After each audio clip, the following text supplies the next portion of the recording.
Imagine a world on the brink of annihilation. This was the stark reality during the Cuban Missile Crisis in October 1962. The world held its breath as the United States and the Soviet Union stood at the precipice of nuclear war. The fate of the world hung precariously in the balance, with decisions made in moments potentially determining the future of mankind.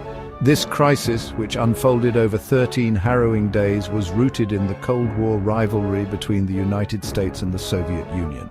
The Cuban Missile Crisis brought this simmering conflict to a boiling point, threatening to engulf the entire world in a nuclear inferno. To understand the Cuban Missile Crisis, we must first journey back to the shores of Cuba in 1959.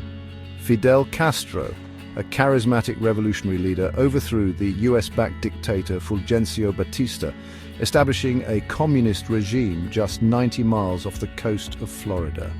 The United States, already wary of Soviet influence in the Western Hemisphere, saw Castro's Cuba as a direct threat to its national security. In response, the US government implemented a series of economic sanctions and covert operations aimed at destabilizing Castro's government.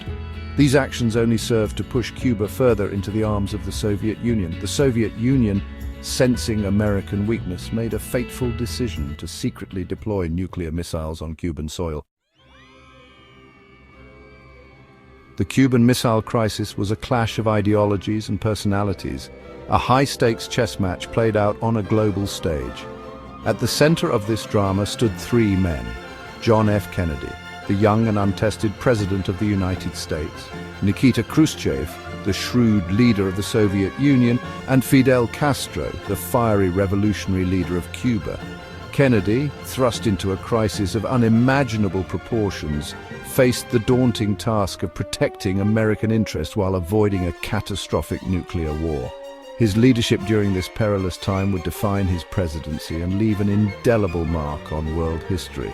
Khrushchev, seeking to level the playing field with the United States and protect his communist ally in Cuba, made the fateful decision to deploy nuclear missiles to the island.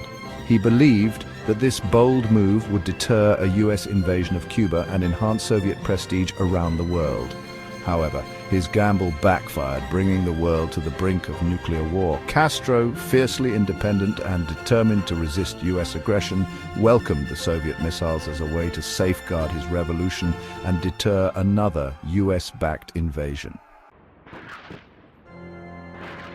On October 14, 1962, an American U-2 spy plane captured photographic evidence that would send shockwaves through the US government.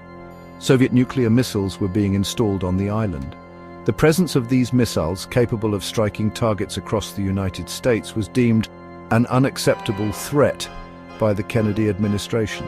The discovery of the Soviet missiles plunged the world into a state of unprecedented crisis. The United States demanded the immediate removal of the missiles. President Kennedy assembled a group of advisors, known as the Executive Committee of the National Security Council, or EXCOM, to help him navigate this perilous situation.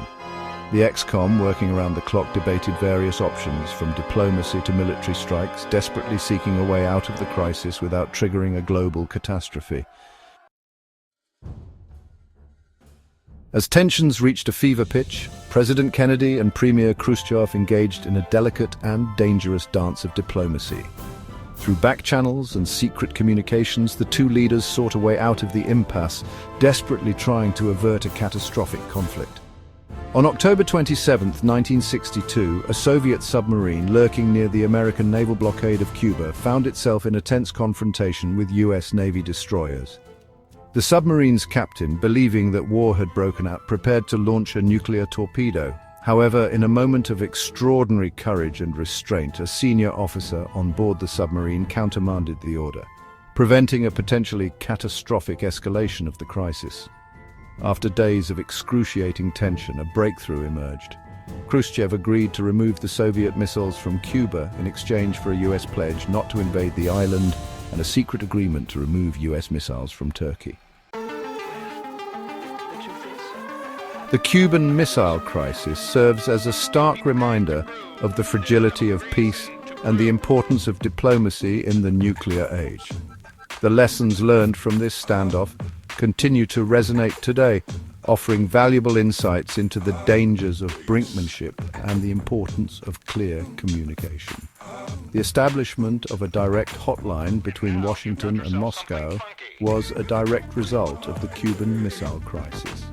In the aftermath, both the United States and the Soviet Union took steps to reduce tensions and prevent another near-apocalyptic confrontation.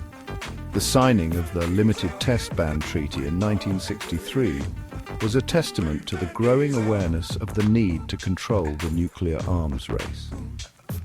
As we navigate the complexities of the 21st century, we must remember the lessons of this perilous time and work tirelessly to prevent another such crisis from pushing humanity to the brink of annihilation.